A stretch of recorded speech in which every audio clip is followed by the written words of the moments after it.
All right, good morning, everyone, and thank you for joining us for today's webinar on municipal waste management. My name is Adam Brome, and I'm a Communications and Events Coordinator with SARM. A few items to note before we get started here are the webinar will be recorded, and copies of both the recording and the presentation slide deck will be distributed by email to all attendees following the webinar. We will begin today's webinar with a presentation, which will be followed by a Q&A session where attendees can ask any questions regarding the subject matter that was presented. Please submit any questions that you may have through the chat, and our presenters will respond during the Q&A portion of the webinar. Today's webinar presenters have joined us from the Saskatchewan Ministry of Environment. Shelley Nicole Phillips has been the Manager of Waste Stewardship and Recycling with the Ministry of Environment since May 2018. She has worked in various positions with the ministry and other areas of government during her 17-year career in the public service. The Waste Stewardship and Recycling Unit oversees provincially regulated waste stewardship and recycling programs. And then we have Brent Zielinski, who is the manager of the Impacted Sites and Environmental Emergencies section of the Ministry of Environment. His section includes 7 environmental protection officers who are responsible for regulating environmentally impacted sites, hazardous materials, and waste dangerous goods storage facilities, as well as responding to environmental emergencies, managing the non-uranium abandoned mines remediation program, and administering the Impacted Sites Fund for orphaned impacted sites. And then we have Michelle Hagstrom, who is the manager of the North Central Region of Compliance Assurance with the Ministry of Environment since August 2022. She has worked in various positions with the ministry during her 6-year career in the public service. The Compliance Assurance Unit oversees regulation of waste, industrial, and mining programs. So saying all that, I'll now hand it over to Shelley, Brent, and Michelle to continue with our presentation. Thanks very much, Adam. And good morning, everyone. And thanks very much for taking the time today to join us. And also thanks to SARM for providing the opportunity to present to you today. So we hope that the information that we provide is helpful to you and your communities. So Adam already introduced all of us, so I'll just take a few minutes to give you an overview of the topics that we're going to cover today. So we'll start out with my colleague Brent, who will be talking about the Impacted Sites Fund.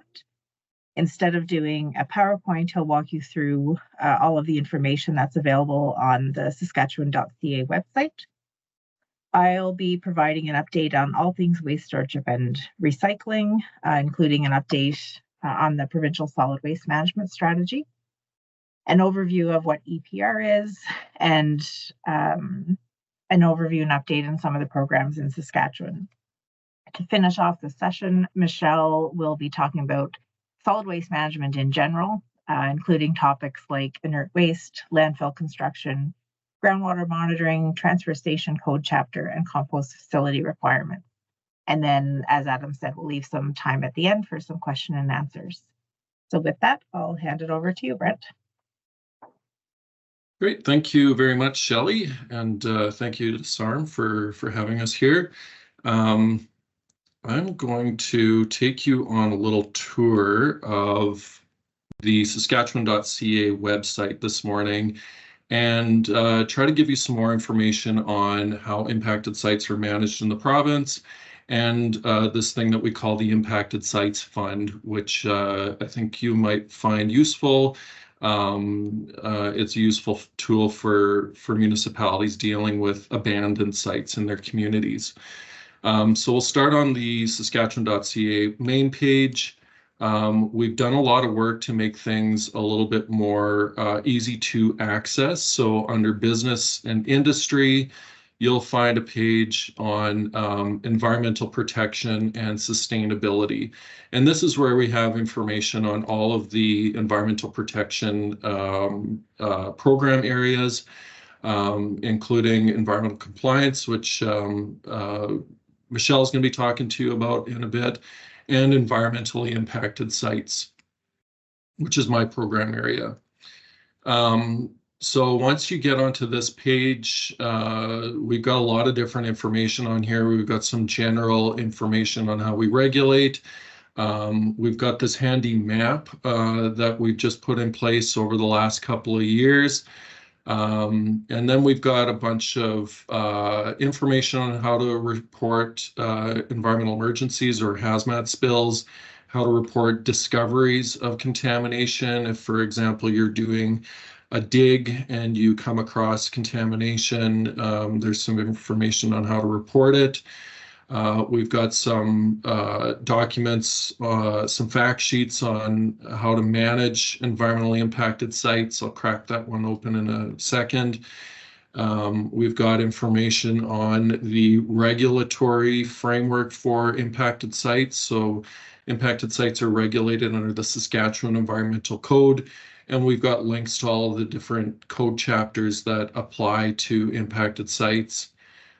We've got the Impacted Sites Fund information, and then we've got some other fact sheets and guidance documents. So before I get into that Impacted Sites Fund stuff, I'm going to crack open the map so you can see that. It's a pretty useful tool if you're wondering about vacant sites in your community, or known even operating facilities that might be contaminated. You can do searches by community. So I'll, for example, look at roster in Saskatchewan. It'll zoom in, and all these dots on the map are the different contaminated sites that are registered with the ministry currently. And if you click on those dots, you'll get some basic information on those sites. You'll get the case ID, which is basically our file number. You'll get the discharge type. So these are going to be historical. They're not emergency discharge. They were something that was discovered over time. You'll get the status of the site. So this particular site that we're looking at, we've been notified of it, and they've done some site assessment work to determine the extent and magnitude of those impacts. And you can see what the confirmed substances are. So that site is impacted with fertilizer materials. And then if you're looking for more information on any of these sites, you could reference the file number and the site location, and you could submit an access to information request to the ministry and request the specific reports that are associated with that file. And that would get you more information if you were looking for anything on those specific properties. So I'll switch back to the impacted sites page, and I mentioned that we had some general information on managing impacted sites in the province. So this link will take you to this document. We put this out a couple of years ago, and it's really just a quick reference sheet to explain the impacted sites management process in Saskatchewan. So we've got information on what the applicable legislation is. We've provided some information on some of the terms that we use, for example, acceptable and alternative solutions. Who's responsible for what, so how responsibility is determined, and then the different steps in managing impacted sites. So of course, we have to be notified. That's a mandatory requirement. You have to notify the ministry if you've had a discharge or you've discovered historical impacts. And then there's requirements for conducting a site assessment, coming up with a corrective action plan and executing that plan, and finally closure of the site. And then we've got some other information on, what would be considered to be a discharge or a discovery, and some other more detailed information on site assessments, corrective action plans, notices of site condition, and our registry of impacted sites. So that's sort of that map that I just showed you. That's our public registry right now with that basic information that you can then query the ministry through a Freedom of Information request to get more information. And then the contact information for our general inquiry line. And they have a lot more information as well. They can answer specific questions. And if they can't answer those questions, they'll put you through to my section, so we can have an environmental protection officer reach out to you and try to give you an answer that the inquiry center couldn't. So flipping back to the impacted sites page, I am going to dive into this impacted sites fund page, which gives you all the information on the impacted sites fund. So basically what the impacted sites fund is it's a fund. We've got money available for when municipalities end up having to take impacted sites in tax arrears. So somebody owns an old gas station or a car dealership or an old dry cleaning facility. They've quit paying their taxes and the town has taken it over in tax arrears. If that person who quit paying their taxes is no longer available, either they've become insolvent or perhaps they've died or otherwise are unavailable, we end up in this situation where there is no person responsible. They've disappeared. Municipalities are actually exempt from responsibility for these sites under the Environmental Management and Protection Act. So we had this situation where nobody's responsible. So the fund is set up to address this issue and provide money to the municipality to conduct site assessments to determine how contaminated the property is.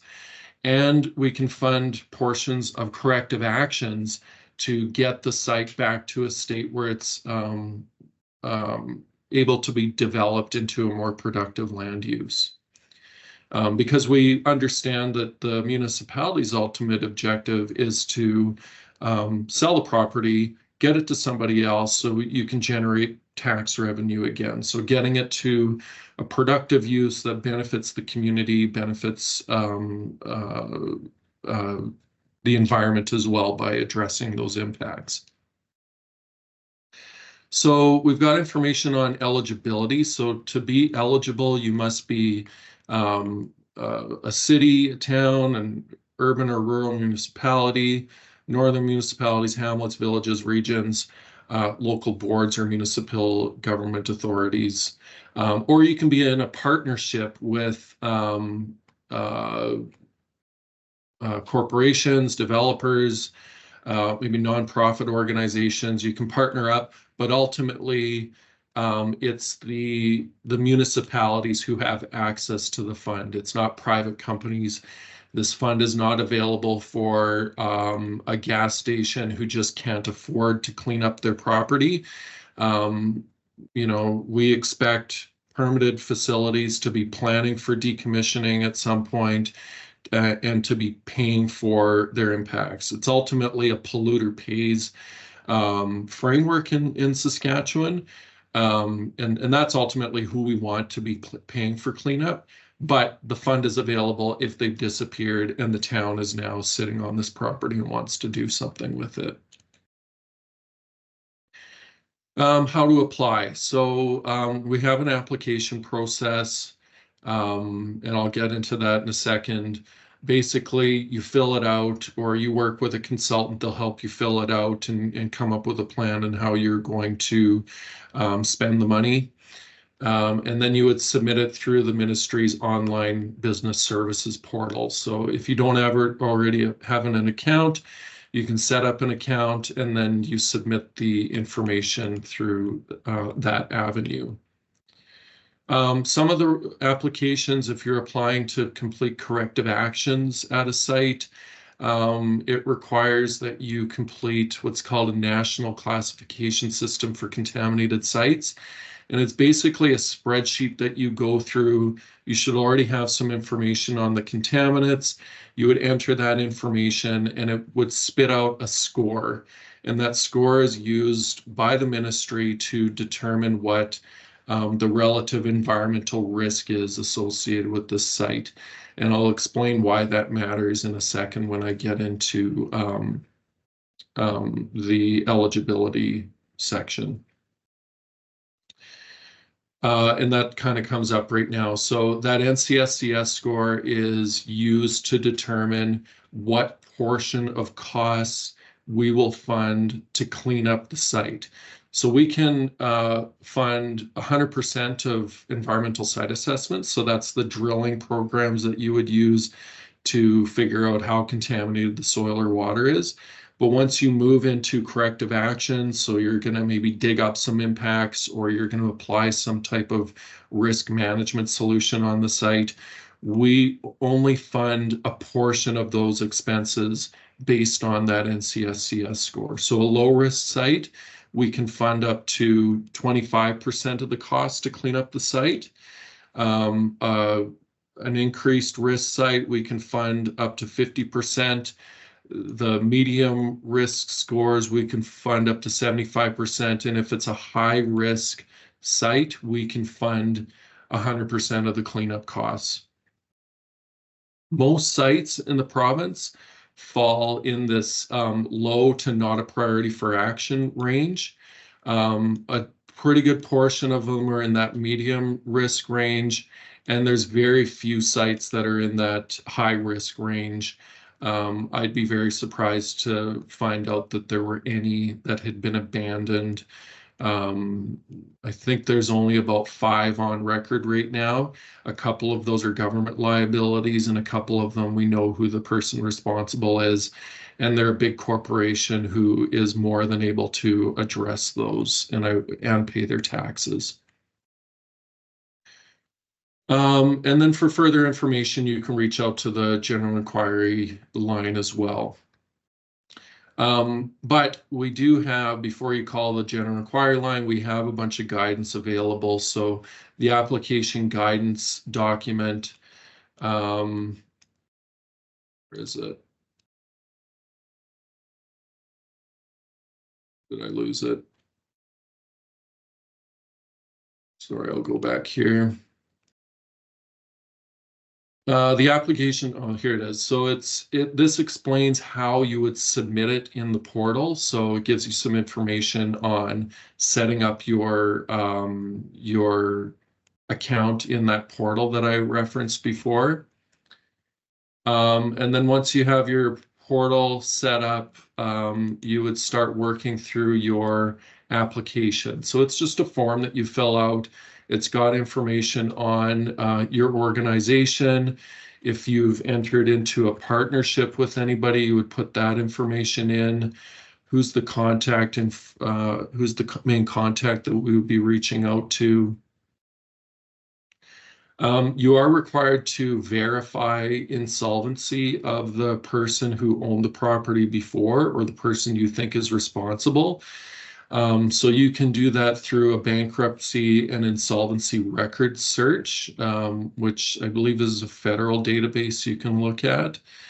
And then you can provide some other information. We had an applicant who was able to provide the obituaries for previous owners, and we used that to determine that they just weren't available anymore. They were dead and, of course, unable to fund site assessments or corrective actions. So this stuff is important to fill out, because if there is still a person responsible, we would go to them to do this work. It shouldn't be the province paying, it should be the individual paying for the site assessment and corrective actions. And then we need some information on the site. So where is the site? What are the surrounding land uses? What's it zoned for? What type of remediation do you want to do on the site? Have you done a site assessment yet? If not, you're eligible for site assessment funding. What's that NCSCS score that I talked about? And then we need some more information on you. What's the financial health of your community? What is the need for this funding? We want to make sure the funding is going to communities who maybe have less of a tax base or less able to deal with these sorts of things on their own. And then the description of the project. What are you planning on doing with this site? What's your hopes and dreams for it? Do you want to use it for some municipal use? Do you want to use it as a park or a parking lot? Or do you want to develop something like a fire hall is one application they're considering using it for? Or do you want to sell it and have something like a commercial business or a residential development developed on it? So that's the sort of information we'd be looking for and that. And then when it comes to corrective actions, we evaluate them based on a few other things. So there's economic considerations are worth 15 points. Social considerations are worth 15 points in our scoring. Strategic priorities are worth 15 points in the scoring. So you'd want to see how this works into your community's strategic plan. And then NCSCS scores work themselves into that scoring as well. For environmental site assessments, these are the things you'd want to consider to justify why a site assessment needs to be completed. And you just document that stuff into here. What some communities do is they work with a consultant to fill out this form to get help in doing it, and because you're going to need cost estimates from consultants anyways to do the work. And there's also some additional information. There's a guidance document that supports that application. It provides a little bit more context into the fund, what it's used for, what's the application process and timelines, our scoring system, how we prioritize, and then some information on what you need to put in each section of the form. What else can I say about this fund? It's used for dealing with impacts to the environment. So dirty dirt and water, that's what the ministry regulates.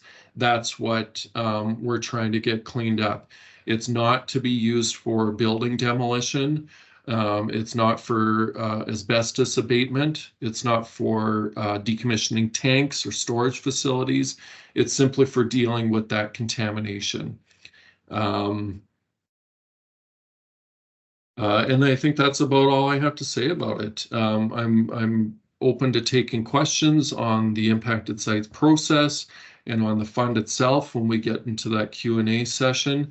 So if there's something that I missed or something that you want a little bit more detail on, make note of it, and we can chat about it a little bit later on in the program. So the work that we do, as I mentioned, I'm the manager of the Waste Stewardship and Recycling unit within the ministry. The work that we do in our unit touches everyone in Saskatchewan. So much of the work that we do is in an oversight role for the regulated recycling program that many of you will be familiar with. If you've ever recycled beverage containers, electronics, tires, used oil, paint, batteries, or other household hazardous waste, or put anything into your municipal blue box. So we provide oversight of the solid waste management strategy, engage with industry, local governments, other jurisdictions, and environmental organizations to make recycling accessible to the public. We develop recycling regulations and policies, monitor the effectiveness of programs, and conduct reviews, and encourage participation in the programs. Compliance and enforcement provisions for regulated programs also fall within us. So that's another important role that we do.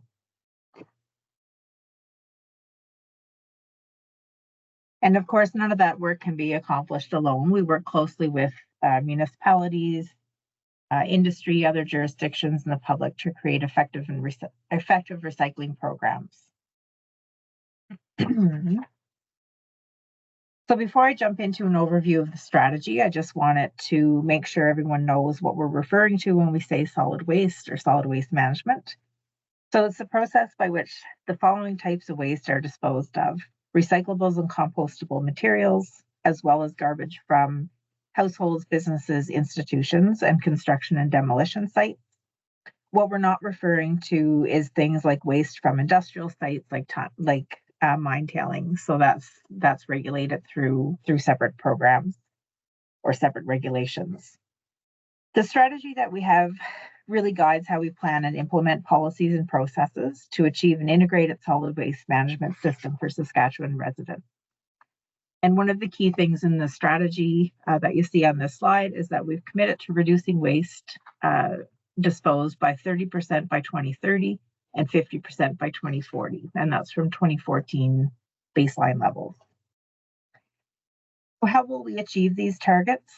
The waste reduction targets are definitely ambitious and will require dedicated effort and collaboration. The 6 goals that you see here, as well as 39 commitments for implementation under these goals, will help us achieve our waste reduction targets. So the goals and commitments are intended to raise public awareness, encourage regional collaboration, modernize rules and regulations, enhance waste diversion, foster innovation, and demonstrate government leadership in solid waste management. I'm just going to go through some of the highlights on the completed work fairly quickly and just sharing a few highlights under some of the goals, not all of them. I'll also share a link to the 2022-23 report on strategy implementation in the chat if you want to look for more information. We're currently working on the annual report for 23-24, so some of this information might seem a bit out of date just because of timing. So in spring of 2023, we completed a public awareness survey to help us get a glimpse of the familiarity with the strategy and awareness of stewardship programs. Also, as part of the communication strategy, we have been working with Recycle Saskatchewan on a municipal toolkit, which I'll speak to briefly later in the presentation and how you can provide your input on that.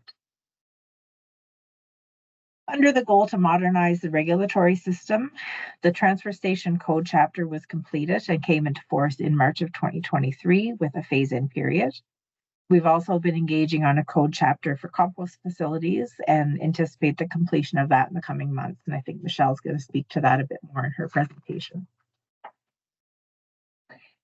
One of the more significant updates under the Enhancing Waste Diversion across Saskatchewan was the announcement of the new household paper and packaging and paper stewardship program regulations at the very end of last fiscal year.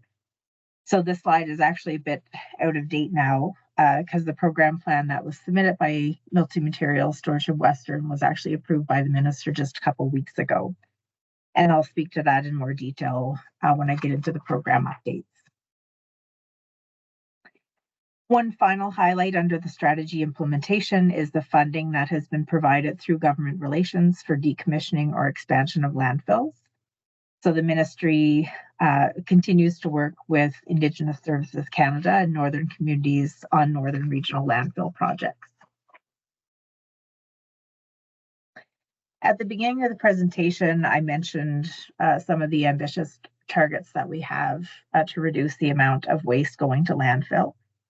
We rely on Statistics Canada to calculate this, so there is a bit of a delay in the data that's available. But according to what we know now, we have been seeing a downward trend in the amount of waste disposed per capita and are moving towards the targets that we set. I think we're at about 15% reduction from 2014. So hopefully that will continue to trend downwards. Before diving into some of the details of the program, I just wanted to take a quick moment to talk about extended producer responsibility, as it's something that sometimes isn't really well understood. The programs that are run aren't necessarily provincial programs. They're not operated by the province. They're operated by industry that are regulated.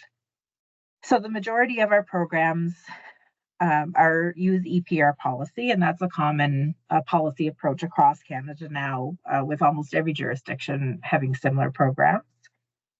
It's a policy where the responsibility, both financial and physical, for the end-of-life management of products and materials shifts to the producers of the material or product in question. So in our regulations, they may be defined as brand owners, first importers, first sellers, or manufacturers. And the reason for it, or the premise, is that the producer is in the best position to design the product to be more environmentally friendly and has the most control over what is placed into the market for consumption.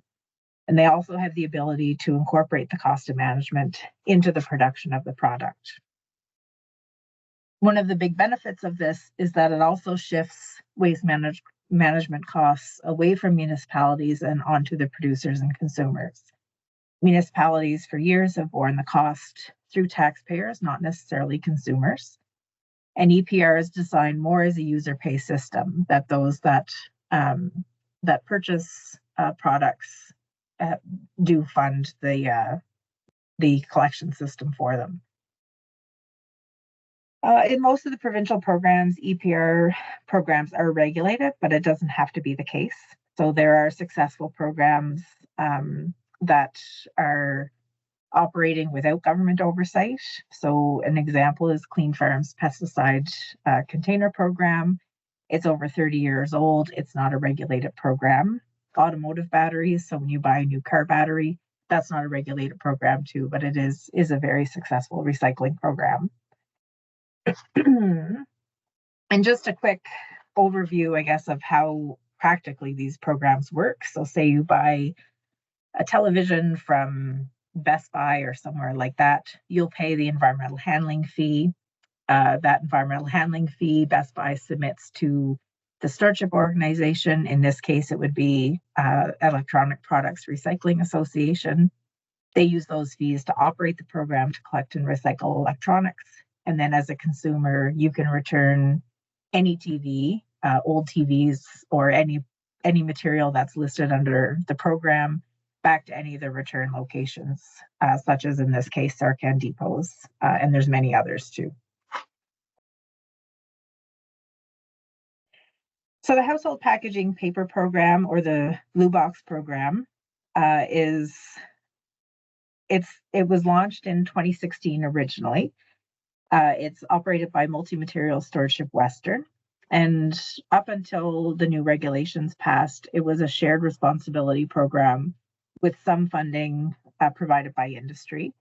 Municipalities chose what materials to collect, and they maintained operational responsibility for it. As I mentioned, the new regulations were passed in March 2023 after significant engagement over the last few years. This change is going to mean a province-wide program with a consistent list of accepted materials. It's a bit of a patchwork across the province on who collects what right now. It'll increase the amount of material collected and therefore divert it from landfill, and provides broader accessibility once the program is fully implemented. It also transfers financial and operational responsibility for the program to producers through Multi-Material Stewardship Western. And as I mentioned, the program plan was just approved by the minister a couple of weeks ago. So you're going to be hearing much more about this from the program operator, if you haven't already, but over the next weeks and months. Just to go into some of the details on some of the other programs or other regulated programs. So there's the electronics program, which has been operating since 2007 and operated by you can find information on the Recycle My Electronics website. It includes computers, TVs, monitors. The full list is available on their website. And in this program, you can drop off material at Sarcan depots, return to retail locations, and there's other locations you can return it to. Some municipalities, I believe, have collection depots. We did do a regulatory and program review last fiscal, and we do have plans to engage this year. We're considering expanding that program to collect even more material. So likely looking at cell phones, small appliances, tools, just so people have more of an opportunity to divert more material away from landfill. The Household Hazardous Waste Program has been operating since 2021. And it's actually operated by two different organizations for specific material. So it includes household hazardous waste as defined in the regulations and batteries. So the two program operators are Product Care and Call to Recycle. And the program's operated through municipal household hazardous waste events or depots. There's some permanent depots that are starting to be established. So I know Regina, Yorkton, and I think Saskatoon may have one now, but a lot of them are just held on an event basis. Batteries have lots of collection points, and there's lots of opportunity to become a collection point if you want, and you can learn more information on their website. The waste paint program is another one that's been operating for quite a few years, since 2005. Includes all different types of paint as listed here. One thing that's kind of neat about this program is that it has one of the highest reuse programs in Canada. So reusable paint, if you have some left over from something at home that you want to get rid of, can be dropped off, and you can pick up paint free of charge at all Sarcan depots. So if you have something that you're looking to do at home, you can pop by Sarcan and see what happens to be on the shelf. The beverage container program has been operating since 1988. It operates a little bit differently. It's actually operated by the province with Sarcan under contract with the province. It includes all beverage containers. It's a deposit refund program, as most people are aware of. And Sarcan is certainly well known across the provinces and has kind of become synonymous with recycling. And as I mentioned, a lot of the other stewardship programs work in partnership with Sarcan, and Sarcan has become a collection point for a lot of them. It's a very successful program. It's been, last year, it had an overall recovery rate of 85%, and they celebrated recycling their 10 billionth container. Just a few more programs. So the used oil and antifreeze program is operated by the Saskatchewan Association for Resource Recovery. Been in operation since 1996, includes all of these materials that are listed there. It was expanded a while ago to include antifreeze and antifreeze diesel exhaust fluid containers.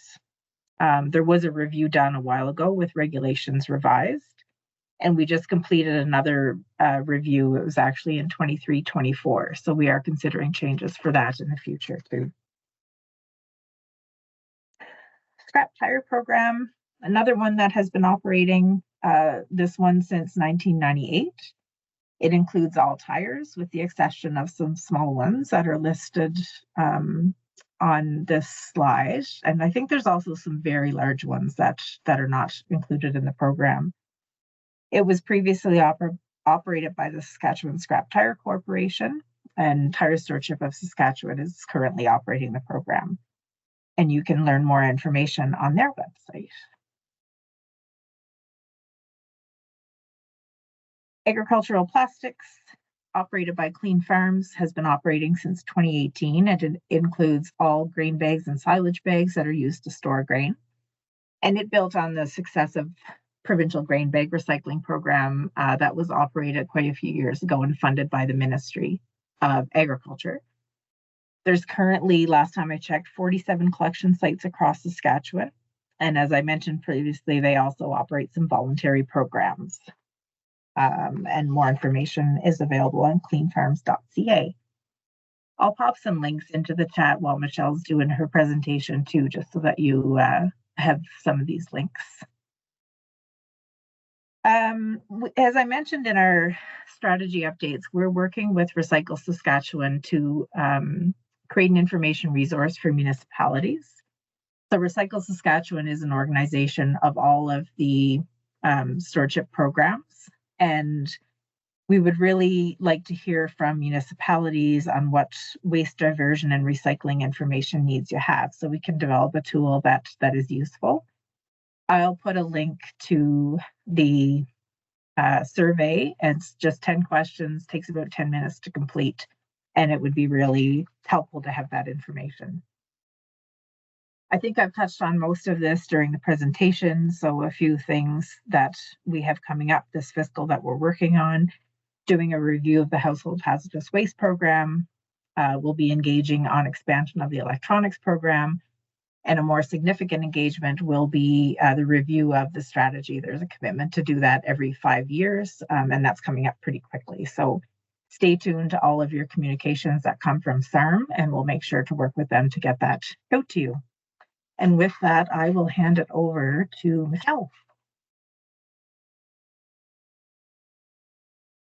Hello. Thanks, Shelley, and thank you all for having us here to discuss these topics here. I have got quite a few slides, but a lot of information I'm sure has been provided before. And obviously, as always, the ministry is available if you have any questions or concerns, and we can certainly touch base either after the presentation or another time, if especially contacting your EPO. So I might gloss over a few things quickly here. You will have the presentation available to you, which has some of that information, and like I said, contacting your EPO. Should you have any other questions or concerns? So I should have had this on this slide. Sorry, here. Moving on to some of the topics. So we have updated our website recently, which provides a lot of information, guidance, and so much more on solid waste management. Shelley touched on some of the things that are also located on this website, and Brent's navigation skills earlier in the presentation here. It's very similar. So the website is here, and you can find lots of stuff on the various topics I'm going to go through today and other solid waste management topics. Just to touch on the regulations that solid waste management is under. It's under the Environmental Management and Protection Act and Municipal Refuse Management Regulations. So MRMR, that's what I'll use moving forward. But that's where waste disposal grounds and the regulation of the waste disposal is currently located. But some upcoming stuff, we've done the code chapters, as Shelley had touched on, the transfer station code, which is enacted. Compost code chapter, which is coming up soon, very close to being approved. Guidance documents, we've been working on these over time and updating those and touching on those topics that a lot of people have questions about, like inert landfills and that sort of thing. And I'll touch on some of those as we move through. Currently, without Saskatchewan specific regulations, we've been using the best management practices commonly from Alberta or Manitoba. I know that's a hot button topic. So we are also modernizing our solid waste regulations. So coming up soon will be new Saskatchewan regulations and standards for construction, operation, and closure. Just a quick update on some of the changes to the branch. We have moved to a regional model. Not everyone may be familiar with this. This map just shows the boundaries of those regions. So north, central, and southern regions. These facilities are not the landfills. We do have another map that shows those landfills, and now it has that those region lines on there. So you'll have EPOs in each of those regions that are able to facilitate anything that's regarding those industries, as well as any of the solid waste in the area. Excuse me, sorry. So getting into some of those topics, how to manage demolition waste. This is a popular topic we are well aware of. I know managing some of those derelict buildings and those sorts of things has become a concern for many municipalities. So looking at construction and demolition waste, that is the mixed type of waste. So there's often wood, sometimes there's plastics and those sorts of things, glass, concrete in there. We looking at segregating that as much as possible is the best way for reuse and recycle. And then there's the potential for inert landfills. I'm not going to go through all these materials, but we certainly can use this as a reference later if there's questions. It provides some of the inert materials which may or may not be able to go into, well, these ones would be able to go into inert landfill, but you may or may not see them in part of your projects. So based on hearing some of that and the design requirements, inert landfills have a bit of a different design requirements. It's all based on site suitability and requires a design by a qualified person, but we do have some guidance that can help support that. So that's available, and definitely, again, as I'll probably say many times, reaching out to the ministry and speaking with your EPO if you have some interest in developing an inert landfill. So I won't go through all the requirements, but there are setbacks and some site suitability things, and stakeholder engagement, just reaching out to the neighbors to make sure that everything is on the up and up and everyone's understanding what's going on with the new landfill.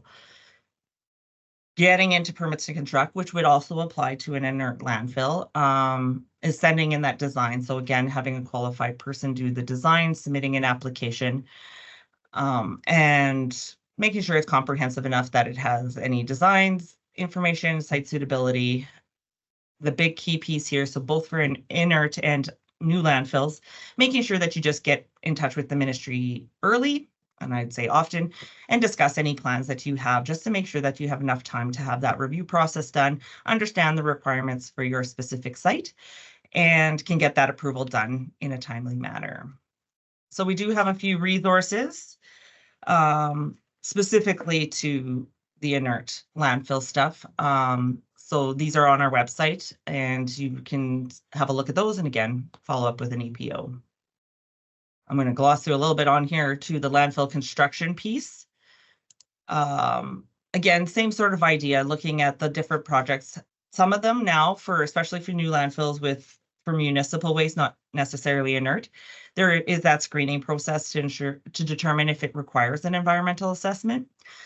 With some of the projects and what the nature of them are looking like, and based on sites, this has been moving more in this direction, and some have had to go through the environmental assessment process. And it also includes that stakeholder consultation, which is really nice to have regardless of whether you do an environmental assessment. And then making sure that all that construction application has all the required information, so site suitability, design, a decommissioning reclamation plan submitted early, and making sure that there's often some back and forth. So we want to make sure that we can get that completed. Once the construction, you obtain your permit to construct, you would complete your construction, and making sure that the quality assurance and quality control is completed. Once that's all been submitted and reviewed, then you'll get your permit to operate. So it's a bit of a process, but you can work with your EPO and get through that. And depending on the projects, the timelines may change.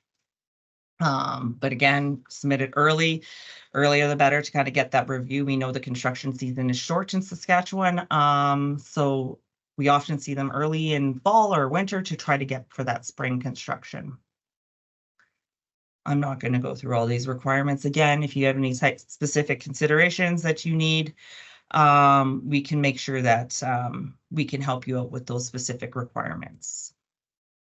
Another popular topic in solid waste management in Saskatchewan right now is the groundwater monitoring, and especially the costs associated with that. We know, municipalities are making great efforts at managing their liabilities with their landfills, and we want to continue to work together to make this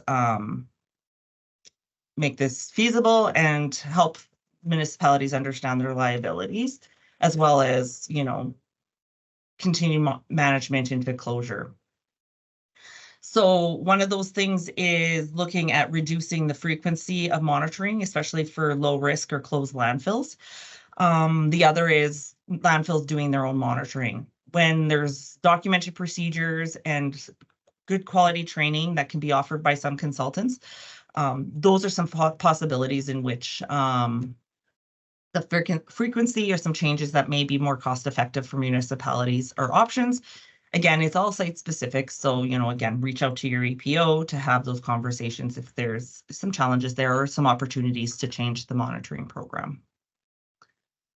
I'm going to go quickly through transfer station code chapter as it's been in place for over a year now. Many of the municipalities based on my list have already made the transition, so we're happy to see that. But yeah, just looking at it as a low risk option, going through that transfer stations being a low risk option for solid waste management, the code reduces some of those requirements, especially the time and reporting that municipalities would have to do to manage transfer stations under the permitted process. This kind of cinches it up a little bit. There is still a requirement for a qualified person and maintaining good operations, but this allows it to go a little bit smoother. Like I said, most of the sites have already made that transition if they were already a transfer station. Big pieces are ops plans and emergency response plans. We have guidance. It'll need to be updated soon because some of it was related to the transition phase from the permitting to the code. But moving forward, for the most part, the guidance document will help you walk through that process. And again, where the requirements for a qualified person are versus some of those sites that already have established transfer stations. As Shelley mentioned, compost facility code chapter is in draft. It's making its progress through the different approvals, and so should be coming out soon. Lots of engagement with regards to this, and hearing different feedback and adjusting that in the code. So that has been incorporated, so stay tuned for that. There'll be some standards and guidance that come out with that as well. But currently we're still using our guidance document, which we have on our website. A lot of it's going to be similar in the code, but there'll be some changes potentially, which will hopefully make it a little bit easier as you move forward.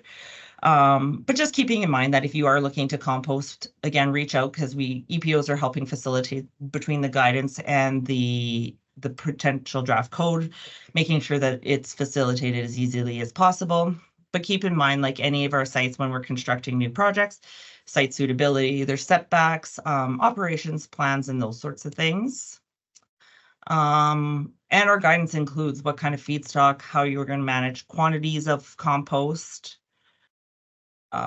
This is just a highlight of the regulations in which composting falls under, and as well as the facilities and things to consider if you're establishing a composting facility. What do you need to start a composting facility? As I've said, contact your EPO. They can help facilitate this with you. There may be different requirements based on your site, as well as the type of operations you're proposing. So they can certainly help you out with that. And like any project, there's potentially design considerations and a approval to construct. So I won't go into all the details of operations plans and ERPs, but there is some information in our guidance. And again, you'll have these slides, so you'll have some ideas of the topics that need to be considered. A big one in your operations plan is managing odors and litter and kind of that nuisance stuff, either windblown litter or pests. Finished compost can be sold or given away. There is some guidance on how to manage that. Again, depending on your project and how you kind of want to facilitate that, using your own compost. Lots of landfills do some composting and use it as cover material. There's some options, so definitely reach out at what kind of project you're interested in and how best to facilitate that for your facility. And we have made it to questions. So that is all. I know that was very quick. The big highlight takeaway is reach out to the ministry if you have any questions or concerns for your specific site. Awesome. Thanks so much, Michelle, Shelley, and Brent for all that great information. We do have a few minutes here left over to answer some questions. If anyone has questions about what was presented today, please insert anything that you want to ask our presenters through the chat. And I guess while we wait for anything to come through, I do have a few here. So one of them is, how can my municipality be a collection point for these stewardship programs? Yeah, thanks, Adam. I popped a link into the chat with a link to Recycle Saskatchewan. So that's the best spot to go if you want to get in touch with one of the stewardship organizations. Some of them do provide opportunity for municipalities to be collection points. So if you just click on that Recycle Saskatchewan link and go in there, it'll have links to all the different stewardship organizations. And that's something that we're working on for the municipal toolkit also. So I also put a link in there to do that survey. So any information that you can provide through that survey would be really helpful so that we can put together a toolkit for folks. Perfect. And we'll make sure to include all of that in our follow-up email as well, so you have that information in those surveys. There's another question here that just came in. Is there a strategy for managing hydrovac slurry that is neither solid nor liquid waste that originates in urbans and undesirably gets dumped on nearby rural agricultural land, posing the likely risk of contamination? I can take that one. There is no strategy, but I would say that if somebody is dumping something that is or may cause an adverse effect, or it contains a substance that is controlled through our discharge and discovery reporting requirements, then it should be reported to the ministry so we can regulate it as an impacted site. These companies shouldn't be dumping anything that contains those undesirable chemicals or could cause an adverse effect.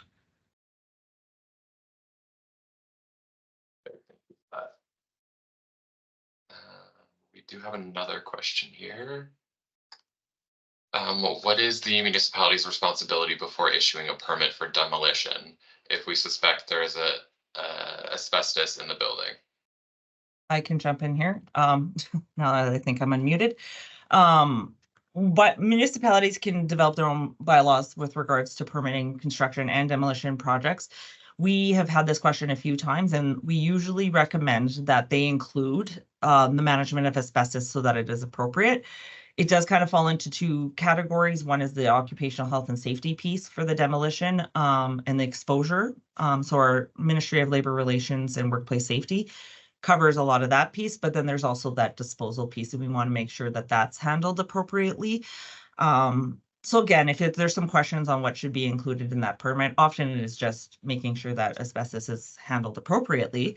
But if they want more specifics for a permit, certainly reach out and we can help facilitate some language that can potentially help support that. Thanks, Michelle. I'll also add those contact details as well to that follow-up email. There's another question here. How long does it take to get a construction approval? It's site specific and depends on the type of project. It can take some time. So again, as I mentioned, reaching out early, depending on the size of the project and the amount of work that's already been done on the site. Potentially, if you already have site suitability and that sort of thing done from a previous project, it can go fairly quickly, but there is still some time. So we usually recommend 6 months. But again, that's just kind of a baseline to get an idea. Sometimes they take longer and sometimes they can be facilitated a little bit easier, but that would, at least once that initiated that process, you'd get a good idea what the timeline will be moving forward. For sure. Perfect. We do have a few more minutes here, so if you do have any more questions for our presenters, please let us know through the chat. If not, we'll definitely have contact details in our follow-up email, so you can reach out offline. So we'll give that another minute here while we ask this other question. Back to inert landfills. What can go into an inert landfill? That is a great question. And so there is the slide in the presentation, which I click through very quickly. And I think I can get there, but it's a lot of the material is, it doesn't have an inherent hazard that comes with it, but it still needs to be managed appropriately. So again, concrete, bricks, some of that wood, clean wood often, sometimes treated wood would go in there. I'm reaching out to your EPO just to make sure. We don't like lots of scrap metal, especially because it can be recycled, but some minimal amounts, some plastics, but not too many. Again, that just becomes a hazard with litters. Drywall, some asbestos, depending on, again, the project, the management of that landfill. So there are some options there. Getting into specifics, it's helpful to reach out and just kind of discuss what you're looking for with your project and what you would be using your inert landfill for. Perfect. Thanks, Michelle. We do have one more question, so we'll ask this and then wrap it up. In the future, will there be required training for transfer site workers?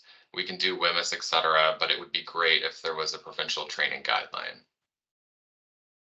For transfer stations, there is some training opportunities, but there isn't the requirement for it at this time. Not sure if we're looking for that in the future either. We know we are looking at certification in landfills, but that hasn't been established yet. So with the certification for transfer stations, not required, but there is some training available, which we do highly recommend to help facilitate the understanding of operations at a transfer station. Perfect. Thanks, Michelle. And we'll try to add those details as well to that follow-up email for anyone who is wondering. And with that, I guess I'll wrap it up there. Thank you, Michelle, Brent, and Shelley, so much for coming and presenting. This is a lot of good information, and we'll be making sure to distribute the slide deck as well as the webinar recording following the session. And thank you to all of our attendees for joining us today. I hope you found the session informative, and I hope you have a great rest of your day. Thanks a lot. Thank you very much. Thanks, everybody.